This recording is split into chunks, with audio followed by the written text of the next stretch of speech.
Rahim. Nahmaduhu wa nusalli wa nusallim ala nabil karim wa ba'd.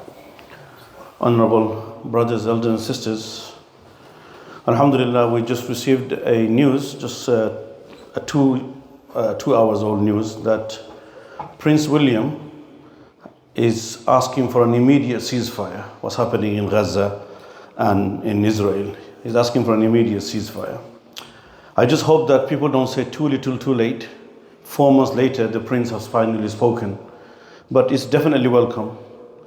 World leaders and influential speakers like himself and influential people of the countries, when they talk, it will make a difference, So many other leaders are talking as well. But finally, he's next in line to be the king. So as you all know, for his words, it will have some consequences. Let's just say this. And then he also mentioned things like, as a father, it's very horrible for me to see so many children are dying. Well, Prince, the death toll is gone over 30,000 now. And I just hope that this kind of conversation and this kind of words came a little bit more earlier. It's been over 4 months now. How many more people need to die? How many more children need to die?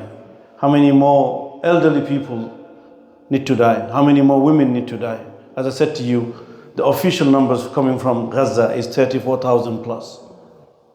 Can you imagine? Nobody's counting those under the rubbles, and nobody counting those bodies as misplaced, and nobody counting those who are in critical condition in the hospitals. We just continue to make dua, inshallah ta'ala, that Allah subhanahu wa ta'ala end this violence, end this illegal occupation. Just before Salatul Maghrib, I received a phone call from a friend of mine.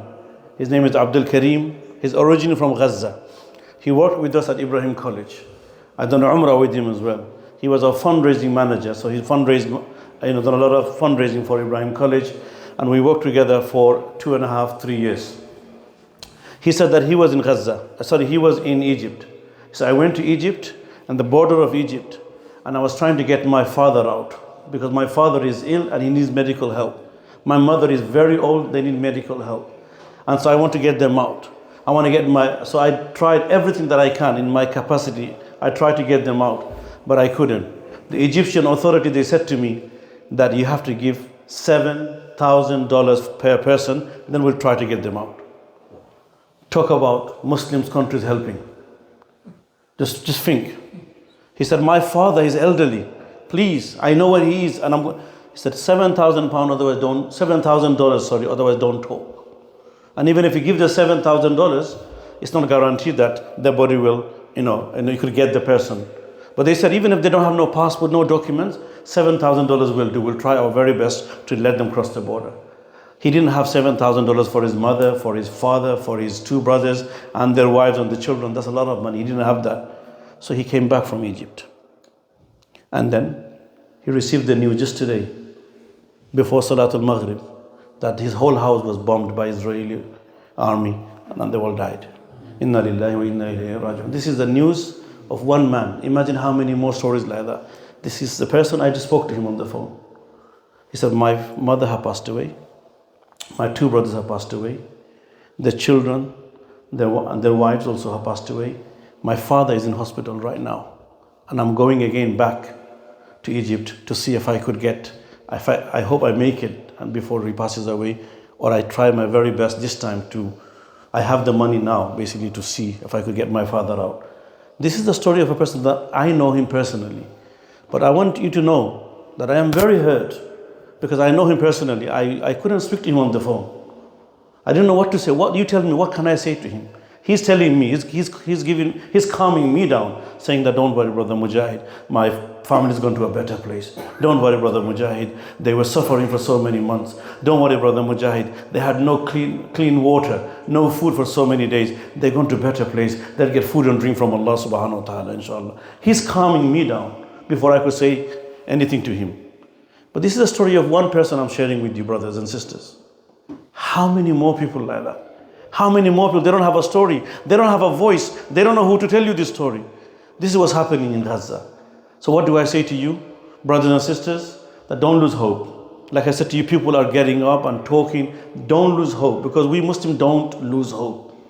That's what Allah has told us in the Quran. Every single verse that I recited in my Salatul Isha is all about that we Muslims, we do not lose hope. Only the kafur and the disbelievers and the one who has, the one who is neglectful and the one who has no appreciation, they are the one who, lose hope. We Muslims, we don't lose hope. So continue to make dua, believe in Allah subhanahu wa ta'ala. I just hope that Gaza doesn't become like World War I and World War II, where people are analyzing and they say, we could have saved life. We could have saved lives. This is what people, they say. Read the books of history. And they said, in World War I, we could have saved lives. In World War II, we could have saved lives. I just hope people don't say, we could have saved lives, because we have chance now. The world needs to wake up. So my brothers, my second advice to all of you is that stay active on the social network. Be responsible and be legally right as well. Make sure your words are not emotionally attacking people, but more rational. Talk about stories like this. Now you tell me, what was this family doing for them to get this rocket launch in their house? What were they doing? A family was trying to come to get out of the country. Israel, they tell us that people want to get out, they could get out. But they were trying to get out, they couldn't get out. So what were they doing for them to get bombed? What were they exactly doing, really?